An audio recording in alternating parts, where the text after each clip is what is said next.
In ancient times, the young warriors of the Colville, Coeur d'Alene, and Nez Perce tribes met the ultimate test of bravery in dangerous and life-threatening mountain racing. The traditional path to victory included a steep descent and a river crossing. Today, Omak, Washington offers the perfect sandy hill and the unpredictable Okanagan River as obstacles and has become world famous for the race now known as the Omak Suicide Race. The Omak Stampede now sponsors the race. Cactus Jack Miller tells of the rich heritage of the race. Our suicide race is a continuation of a traditional Native American race that was run over in the little Indian town of Keller, also on the Colville Reservation, about 40 miles from here. And the only reason that race was discontinued was because they built Grand Coulee Dam in 1934 and it flooded the river and buried the town underneath the water.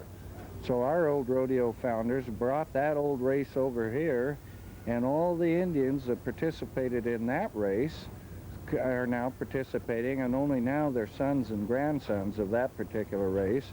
There's actually at least 4 other races that they go to every spring and summer before they come to our race. The Stampede Committee works closely with the tribal elders.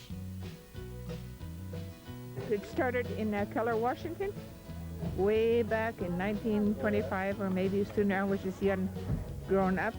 They had salmon days, and they had a steep hill like that.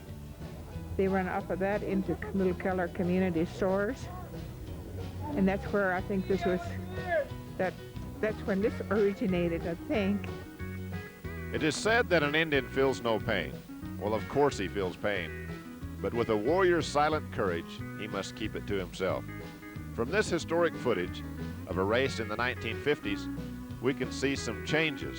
Rules now require that riders wear life jackets and that their horses be at least 5 years old. Horses must prove they have the ability to swim well before being entered. The victory goes to the first horse with a rider on board to enter the nearby arena of the Omak Rodeo. Another part of the tradition of the race is in the early 30s, when the Indians would come over here to pick apples in all the local orchards, they would meet and set up an Indian village here in the fall, usually in September, late September, and they would help with the apple harvest and the wheat harvest and helped in a lot of the logging and the cattle roundups too.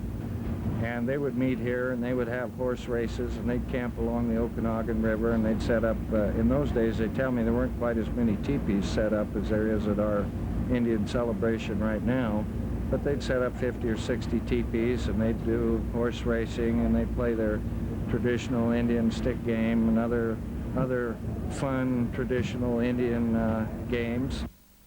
But the most daring Indian challenge is the suicide race.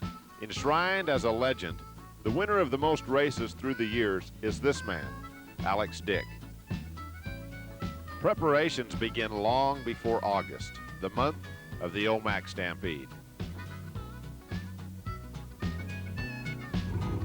This race is actually just to prove that you're a man, and if you can't handle it, you shouldn't be on the hill. And if you're scared, you better be pulling back, because the boys that are up there, there's about 10 of us that are flat going out for it. Qualification trials narrow the field to 20 riders. Although prize money is high, it's not the main reason these 20 warriors accept the challenge. It's for glory. It's for honor. It's no holds barred, as you can see from this footage of suicide races from years past.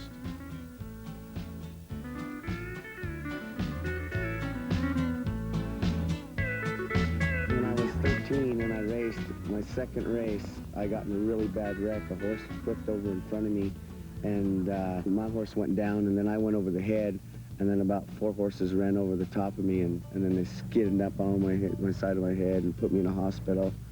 But I was right back the next year wanting to win that race. When I'm up on top of the hill, them boys are all looking at me. They're always watching me because I intend to jump the gun a little bit, you know, but when we're on the line, there's no more rules. It's a free-for-all.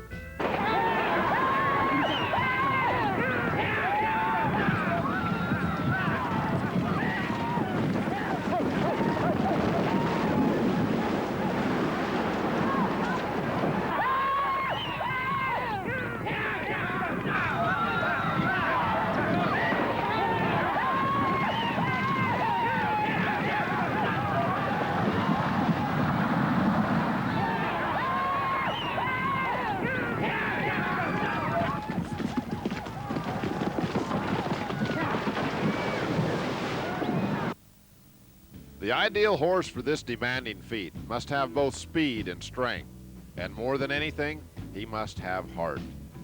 That elusive quality that enables a horse, or a person for that matter, to rise above his abilities and to do even better than his best.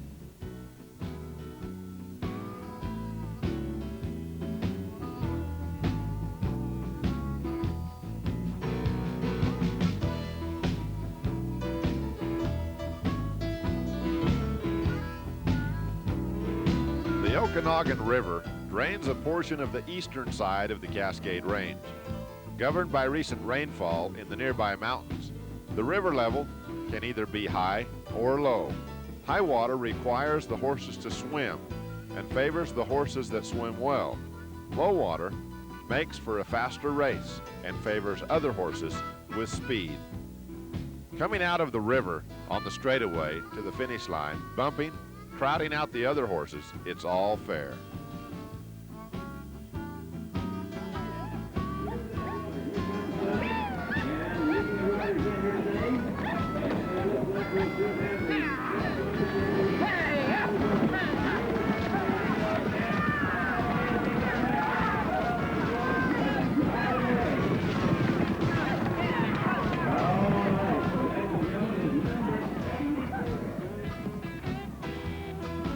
Now I'm shaking like a...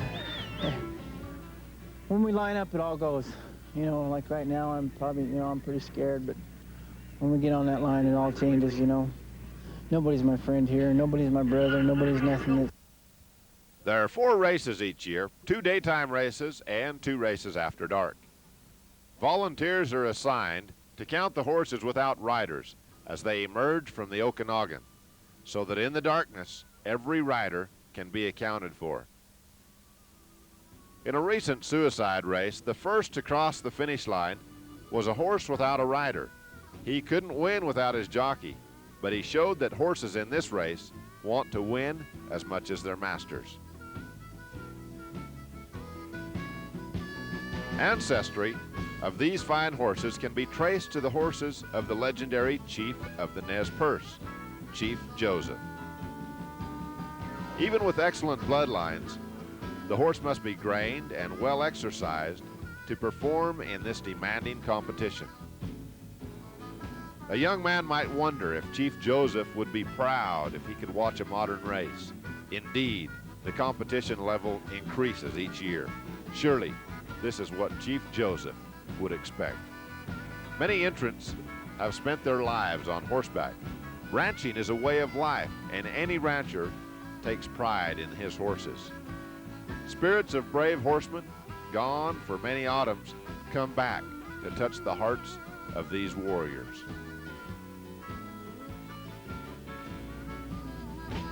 Meet Les Moses.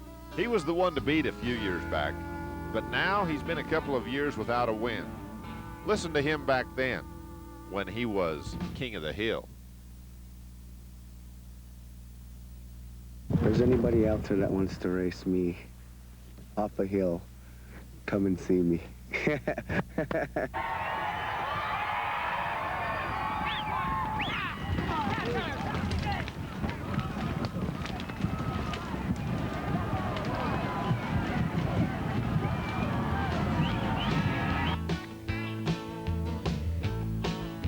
Les Moses and his feats of bravery inspire impressionable youngsters in reveries of daring, mounted on kid ponies.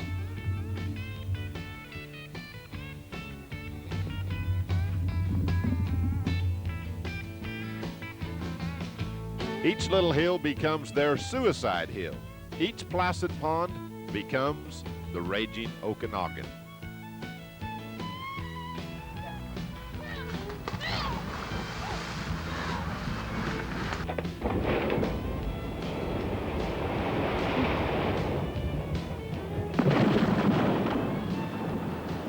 Other kids might dream of being Joe Montana or even Michael Jordan. But when these boys play, they might be suicide racer Kerry Carden or Les Moses.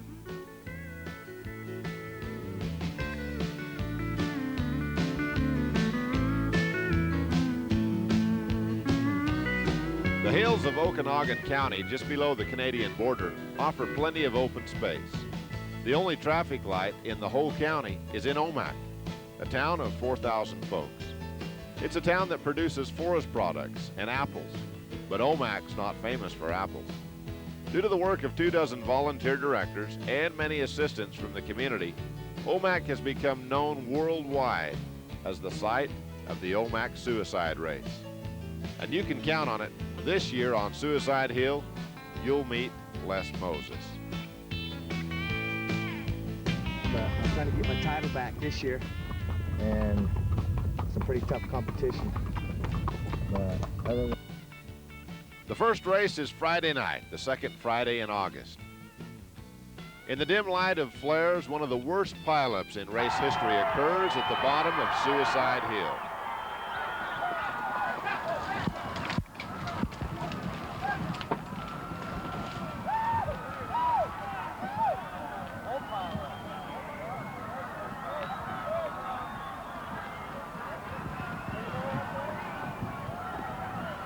I got hit from behind 3 times. My other horse, I broke with the front gate, and then I just got hit from behind. Just set my horse down on his butt end, and then get hit again, and get back up and get hit again. Right in front of the wreck. Of the 7 guys in the pileup, 2 must receive emergency first aid. 1 will be patched up and stitched up to return tomorrow with stoic pride. The other would if he could, but his injuries are massive, and a substitute jockey must be found. Depend on your horse as much as you do yourself, and have a lot of confidence. Train for it, train well, and I wouldn't be here if I didn't think my horse could do it.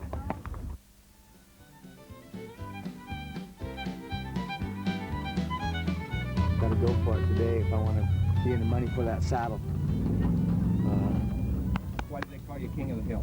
I was once King of the Hill. I was 3 years in a row. I won it through 87, 88, and 89. And last year there was the deep water, and my horse didn't have it in that deep water, but the shallow water, he's pretty tough. And this year it's the first one that hits the bottom of that hill. Whoever hits the bottom first is going to be there in the front, and they're hard to pass in that water this year because it's so shallow. It's nice and shallow this year. This will be the 5th time for me and him.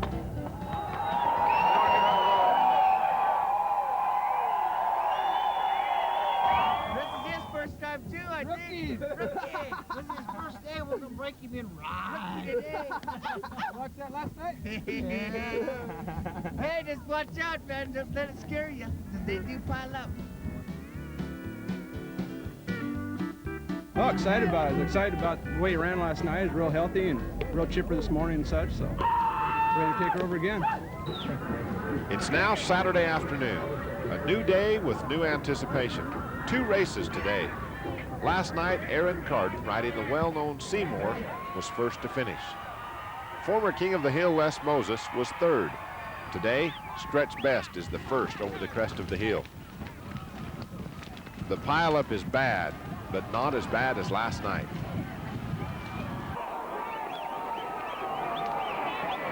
Watch Les Moses and Ace gain ground as they move up on the left side of the pack.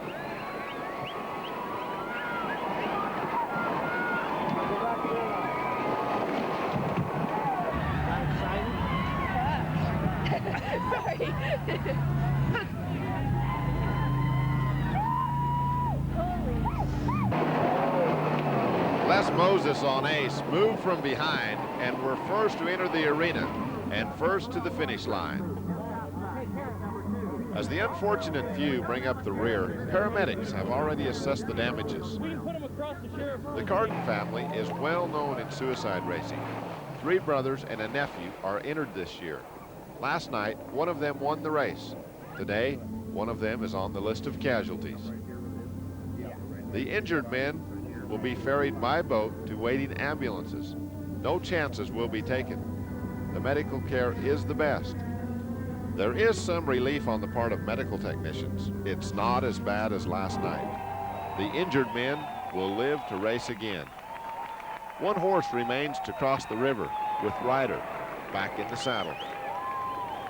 Last night and today, 4 men have been hospitalized, but not one horse has been injured. That's typical.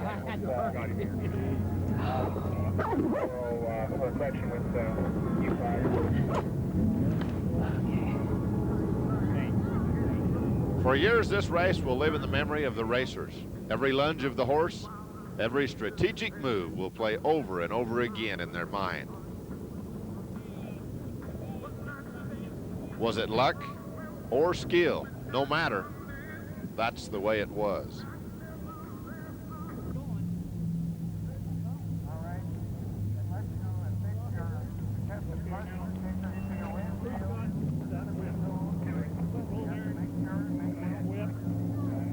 Stretch Best led the charge. Les Moses was just ahead of the wreck. Only 4 horses really had a chance because the pilot behind them cut off the others. Oh, it was old Stretch Best. He was leading the pack, and he was running pretty hard. He's got a tough horse, and he beat me to the water, but when we hit the water, we hit side by side. My horse jumped out there right next to him, and then it was toe-to-toe race across the river. Then when we got up towards the deck, my horse started pulling away. Then I thought I had him going, you know, and then I was whipping along, and then all of a sudden he come up right beside me in the arena, and it was toe-to-toe, it was neck-and-neck race, and I just beat him by about a head. So it was a good race. Well, my horse, he went all the way under the water when I hit the river, and that's how they passed me. If he would have stayed up above it, he'd have probably run away from him, I think. 'Cause he caught him again, you know, after both them horses passed him. I don't know. That's all it is, a break on the top. If I can get a good clean break, usually there, you know. Tonight, tomorrow, you got 2 more chances at it, huh? Yeah. How you feeling about it? Does it look pretty good to you? Not too bad if I can keep my horse calm on the line and stuff and keep him pointed in the right direction. We should be there a time or 2 again, I hope. Except today I got 3rd. Do you have any idea what you could have done different today that might have made a difference? No, not really. Just tried harder. I couldn't try no harder. That's about it. Tell us about the horse you're riding. Bud, he's my partner's horse, Hot Dogs. He got hurt last night, so I got to get on him. There he is right there, the horse.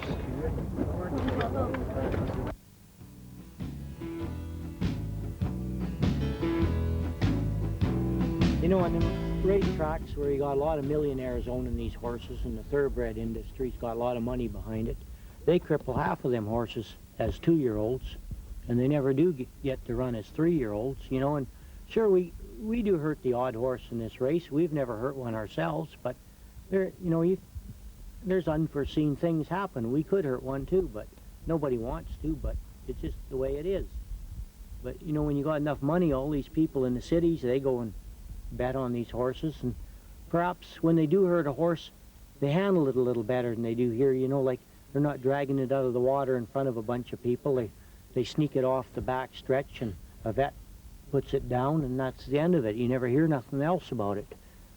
But people that are raised in the cities, they tend to get so far away from dying, you know. Grandma don't die in the back bedroom no more, you know, and they just can't face a little bit of reality in their lives, you know. They've gotten away from it. And when you live in the country, you see it every day, and it just, you know, we're all going to go. We're not going to live forever either.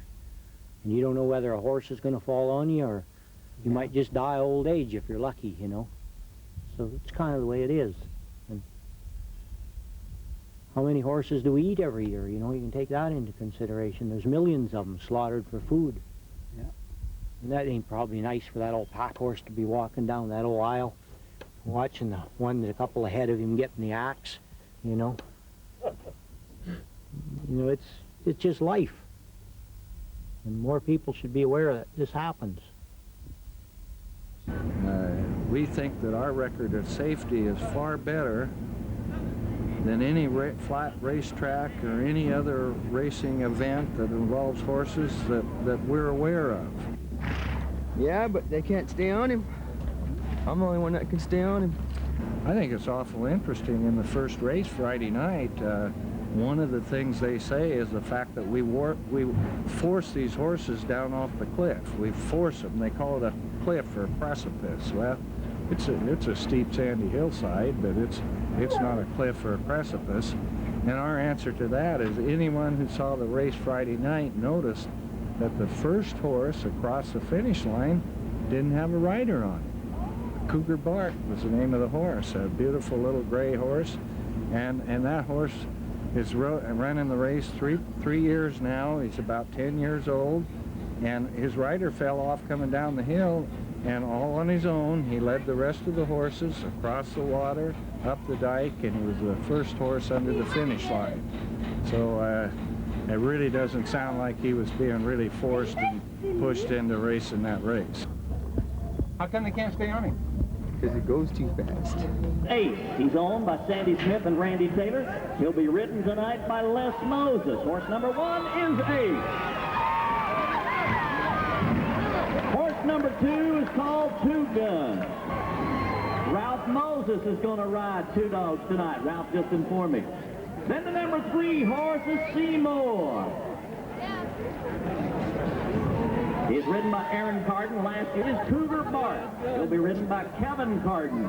It means a lot to me because I'm doing it for my dad. My dad just passed away last winter, and he was really dedicated to this race. He did it for 33 years, and I hope I win it for him this year. I'm doing it all for him.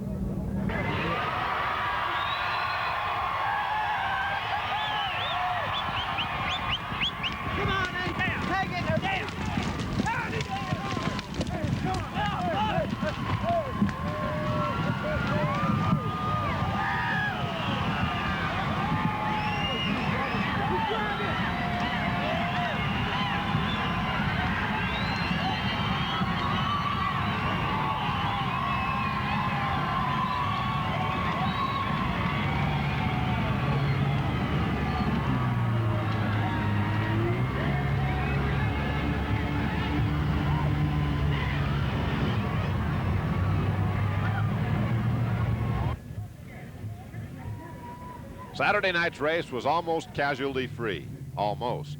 One man will go to the hospital, and this time, it's not as serious. Ace, this year will be his 8th year running, and he's 13 years old now. No, this will be his 7th year running, and but he's 13 years old now, and that's my lucky number. But he's a good old horse. For Old Canner, they called him there for a while. They was cutting him down and calling him workhorse and everything else when I first got on him. But he's got a pretty bad cut on his back leg, and they healed him up. I had some friends that I know, they healed him up really good and brought him out, and now he's worth probably about $5,000. It's hard to beat. The team of Ace and Les Moses led all the way. Another victory dedicated to Les's dad.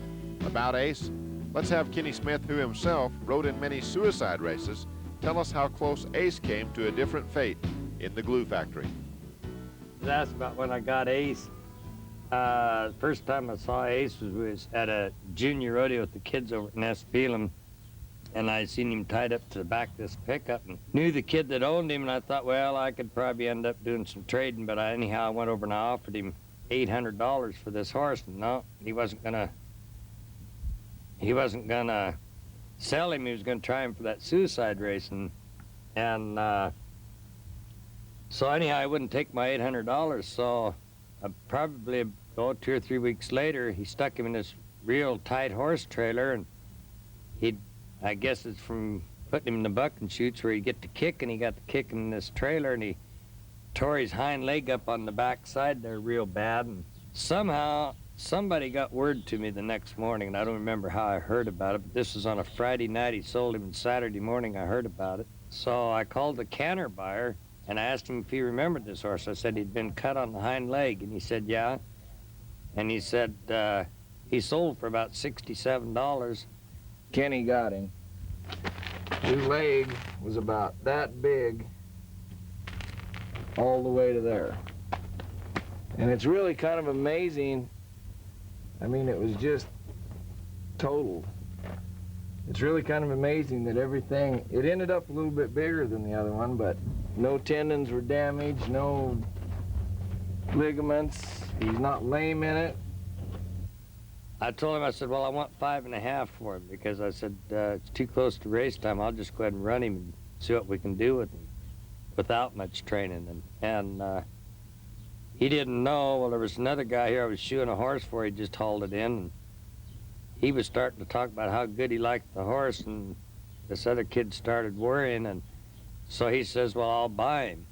So he bought him and run him, and if it wasn't for that race, he's probably a horse that would definitely be in the canter pin if it wasn't for that. And I know that kid had him 3 years, and he's selling and everything that he took in on the horse. He made $15,000 in 3 years on that $500 horse he bought. I think I'm his 8th owner, and I will be his last owner. I'll never sell him. I may give him to somebody, but I won't sell him. He's already earned permanent retirement when his time comes. I had him in a pen out here, and we had this gate open out of the pen. We had a 50-gallon barrel sitting there full of baling wire. And the wire was sticking up about that high out of that barrel. And he went to run out the gate, and he didn't know the barrel was there. And all at once, it was right in his face. And he had to collect to jump that barrel, and he jumped there and was talking. He never even ticked the wire. And that's usually kind of what you look for in a horse. It's got a lot of quick response and jump to him when you're looking for one for that. Because in all reality, a deal like him kind of shows people that some of this stuff does save a horse's life. You know, Ace would be in the canter pin right today if it wasn't for what he's doing. The feathers are from Eagle. We're eagle feathers, and we're going to be flying. And now let's get some sound advice from the champion of years gone by, the legendary Alex Dick. Not when you train your horse right. You don't have to force him. I've seen some boys here a few years back, and they're still doing it. They go out there on the starting line, and they come deep hell and pull their horses here. And in a regular race, them horses, they take a break. They pull the back, and they think you're going to stop. And they can rest the horses, and the rest of the horses hit him, and the rider gets killed or something to get hurt. Okay. Yeah, I've seen that happen a few times. We go over there and they gallop here and they're just breaking over, they'd pull them. And that's no fair. Yeah, that's not a good way to train the horse, is it? No. Yeah. And now one more race. Will it be Seymour or Ace? Or will Cougar Bart be the spoiler? The gray horse can be fast. War hoops from the top of the hill are met by screams from the thousands of spectators at the bottom of the hill. They've come from all over the world to see the race featured in the Disney movie, Run Appaloosa Run. Spirits are high. Pull out the stop, boys. Today, we go for broke. It's the last race. Kerry Carden on Wartaw led the pack down the hill and across the river.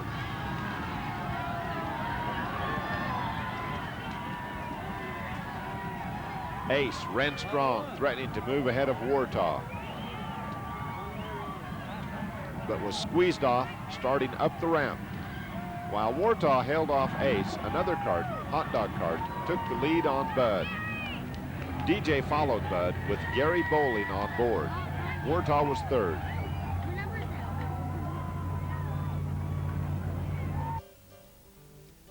With 2 first-place finishes and a third, Ace and Les Moses are proclaimed the overall winners of the 4-race series.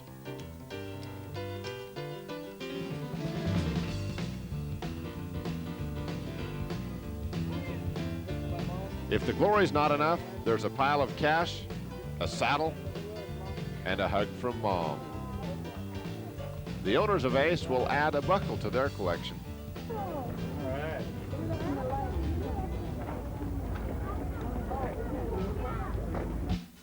To his dad, Les Moses says, this year the win's for you. How about it? I'm king of the hill again.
anything can happen, and more often than not, it does.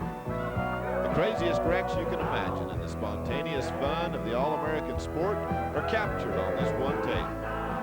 Rodeo Bloopers 3 is the third in a series of wild videos. You'll laugh until it hurts, and you'll laugh some more. Get on board for the spills and thrills of Rodeo Bloopers 3. Call today, 1-800-331-1269. Order yours for just $19.95. All major credit cards accepted. Again, 1-800-331-1269. Call today. Walk that walk, shake that thing, talk that talk.